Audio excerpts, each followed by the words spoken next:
Press वालों को हमारा मुबारक है, आपका क्रिसमस भी है आपको।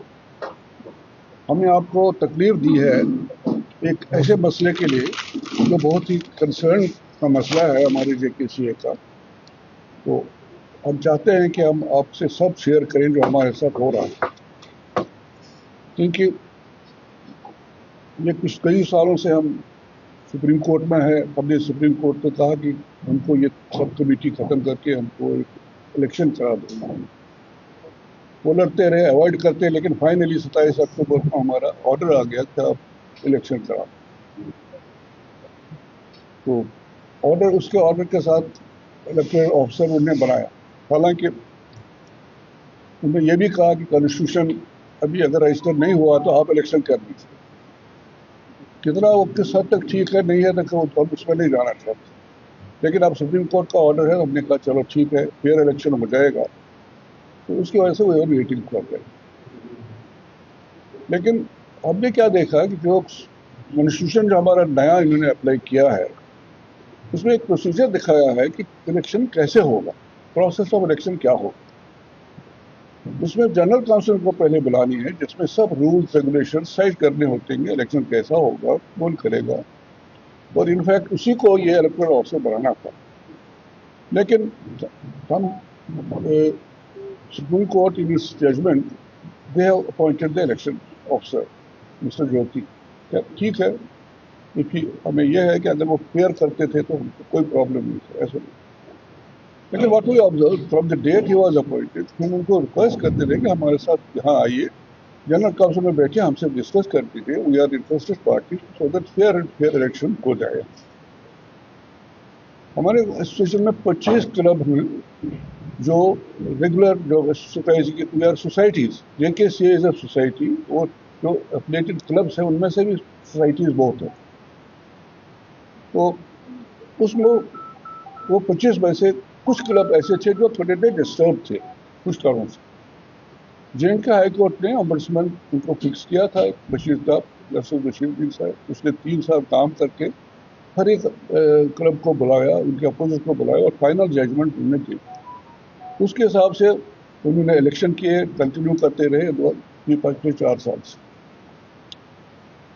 लेकिन जो उसमें से डिसकंटेंट एलिमेंट थे वो तो नेचुरली मुतमईन हुए नहीं, उसके से उनको कोई चारा थे। उन्होंने, हमने क्या देखा कि एक चोरी छुपी एक ऑम्बड्समैन मार्च 25 में अपॉइंटमेंट किया।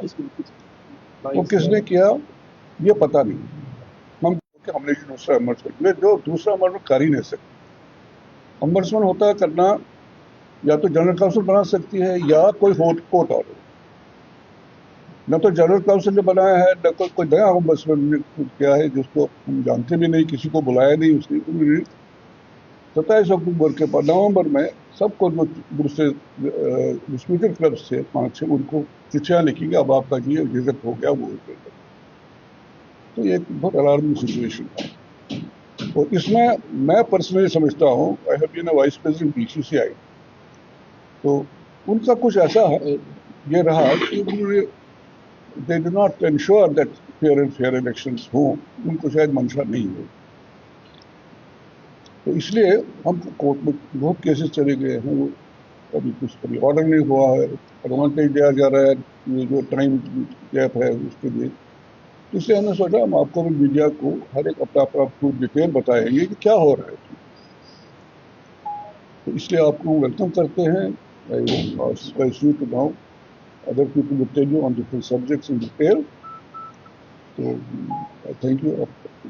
एक्चुअली हमारा मेन जो कंसेप्ट है, जो जस्टिस बशीरुद्दीन साहब को डिवीजन बेंच ने बनाया, उससे पहले बहुत टाइम से डिस्प्यूट चल रहा था। ऑलरेडी सुप्रीम कोर्ट में 12-13 साल से केस चल रहे थे और हम हर वक्त यही कोशिश कर रहे थे इलेक्शन हो। जस्टिस बशीरुद्दीन साहब को जब भेजा गया just to sort out all the disputes, तो हर एक डिस्प्यूट के लिए उन्होंने 2-2.5 साल कंप्लीटली दोनों क्लब्स, जो क्लब्स में इश्यूज थे, आउट ऑफ 25 क्लब्स में अगर 12-13 क्लब्स में इश्यूज थे, सबको बुलाया। दिनारी साहब ने भी आपको सब क्लब्स को बुलाया अलग अलग तरीके से। उसके बाद उन्होंने डिसीजन दिया। सपोज हमारा क्लब है वाइट्स क्रिकेट क्लब, अब जो नॉन एंटिटी है उसको उठा के इन्होंने एंटर कर दिया। वैसे हमारे सब क्लब्स है, we are all affiliated clubs of JKC. अभी जो मैसेज आप सब मीडिया वालों के पास आई है, जो मैंने भी अभी देखा है, जिसमें लिखा है कि it is not JKC. JKC क्या है? JKC is just because of affiliated clubs. JKCA is an institution because of all the 25 clubs. Nobody can mention this thing कि we are nothing, हम इनका क्या है? We are the stakeholders of JKCA. हमारे बगैर JKCA का कोई role ही नहीं है। अब कोई भी मैसेज दिखेगा, anyway we don't want to discuss that thing, but आज हमारा मेन ये है कि जब ओम्बर्समैन को लगाया, सब कमेटी बनाई थी, जिस सब कमेटी में ब्रिगेडियर साहब थे फॉर एडमिनिस्ट्रेशन, क्रिकेट के रिलेटेड थे मिथुन मन्हास जी, और उसके साथ में रिलेटेड थे Sunil Sethi ji, who was looking after legal. जब ओम्बर्समैन का मटेरियल चला गया ऑनरेबल सुप्रीम कोर्ट के यहाँ, ऑनरेबल सुप्रीम कोर्ट में लिख के दे दिया कि all the issues have been sorted out. Honourable supreme court ने एट अ टाइम बोला इनको कि go for election, within 6 weeks आप इलेक्शन करिए, 3 मंथ में इलेक्शन होना चाहिए।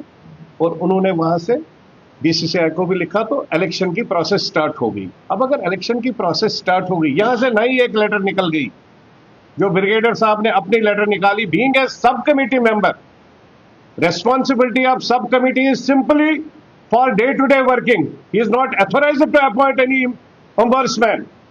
Ombudsman की अथॉरिटी है खाली हाई कोर्ट को, जजेस को, as well as AGM.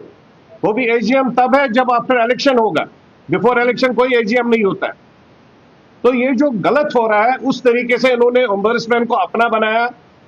They were not expecting कि इलेक्शन, ऑनरेबल सुप्रीम कोर्ट बोलेगा इलेक्शन करो विद इन 6 वीक्स। तो उसके बाद में इन्होंने इस प्रोसेस को स्टार्ट कर दिया, जिसके ऊपर जो लोगों को ओम्बर्समैन ने बाहर किया था, उन सब लोगों को इन्होंने वोटर लिस्ट में लाया और they have been allowed for the voting. अब हम जब ऑनरेबल कोर्ट्स में जा रहे हैं, बदकिस्मती यह है कि ऑनरेबल कोर्ट में हम लोग मांग रहे हैं ओम्बर्समैन।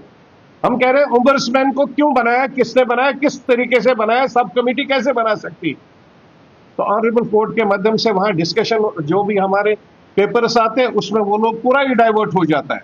तो हम लोगों ने जो प्लीज डाल रखी है ऑनरेबल हाई कोर्ट में, हम लोग किसी भी, बिकॉज वो कंटेम्प्ट ऑफ कोर्ट हो जाएगा, we are not in a position to speak against court, but हाँ हम एक काम कर सकते हैं, we are the legal citizens of this nation.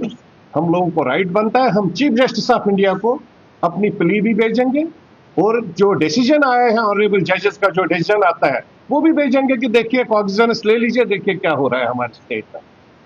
अगर यहां से कुछ गलत हो रहा है तो हमारी क्या गलती है? अगर वहां पर कुछ है, इफ दे आर करेक्ट, अगर मैं मांग रहा हूं, मेरा क्लब मांग रहा है कि मेरे को ओम्बर्समैन, हम सबों का एक ही डिसीजन है कि हमारा ओम्बर्समैन आपने किस बात पर लगाया, यू आर नॉट अथोराइज्ड। अगर आपको जस्टिस बशीरुद्दीन साहब पसंद नहीं थे या आपको लगा ठीक नहीं है, जितने क्लब्स थे आपने उनसे एप्लीकेशन लेनी थी, एक लीगल फॉर्मेशन है, तो उसके बाद में आपने वापस कोर्ट में जाना था कि जस्टिस बशीरुद्दीन साहब का जो जजमेंट था वो ठीक नहीं है, we want to change it. अगर उसमें कोर्ट चेंज कर लेता, उसके बाद आप अथोराइज नहीं होते कोर्ट के माध्यम से ही कि आप डे टू डे वर्किंग के लिए है। अंडर 16 कैसे जाएगा, अंडर 19 कौन खेलेगा, अंडर 23 क्या खेलेगा, रांझीज कैसे खेलेंगे, वो सब टीम्स के लिए, वो डे टू डे वर्किंग में। दूसरी बात है, we want to see the accounts. जो पिछले 2-3 साल में जो पैसा आया है जेकेसीए में, हम लोग वो भी देखना चाहते हैं कि जम्मू कश्मीर में कितने स्टेडियम बने, वो पैसा कहाँ लग रहा है। अभी तक अगर हम नहीं चाहते हैं, हमें लग रहा है, चाहते क्या, हमें लग रहा है कि और एक स्कैम शायद निकल के आ जाएगा, the way things are going. Otherwise इतना इंटरेस्ट क्यों ले रहे हैं? क्या मसला है इसमें? हर एक पर्सनल इंटरेस्ट लिया जा रहा है कि हम लोग किसी तरीके से इसको इन डिफरेंट वे इसको मैनेज करें, हाईजैक करें। क्यों करें हाईजैक? अरे आप, ऑनरेबल सुप्रीम कोर्ट ने जब बोला, आप प्योरली इलेक्शन करा देते, जिसको वोट डालते, जो डालते होता, अच्छा होता। कुछ लोग हैं यहाँ पर जो बीजेपी को बदनाम करना चाहते हैं। मैं बीजेपी को भी बोलना चाहता हूँ, they are doing wonderful work. 140 crore लोग आज उनसे खुश है, लेकिन जो ये फैटर्निटी चल रही है, जो हमारे यहाँ पर चल रहा है, उसके यहाँ पर इंट्रोस्पेक्ट करे और वहाँ चेक करे। जो वो लोग वहाँ पर उनके मदद से और उनके नाम से वहाँ गलत काम कर रहे हैं, उसको थोड़ा इंट्रोस्पेक्ट करें।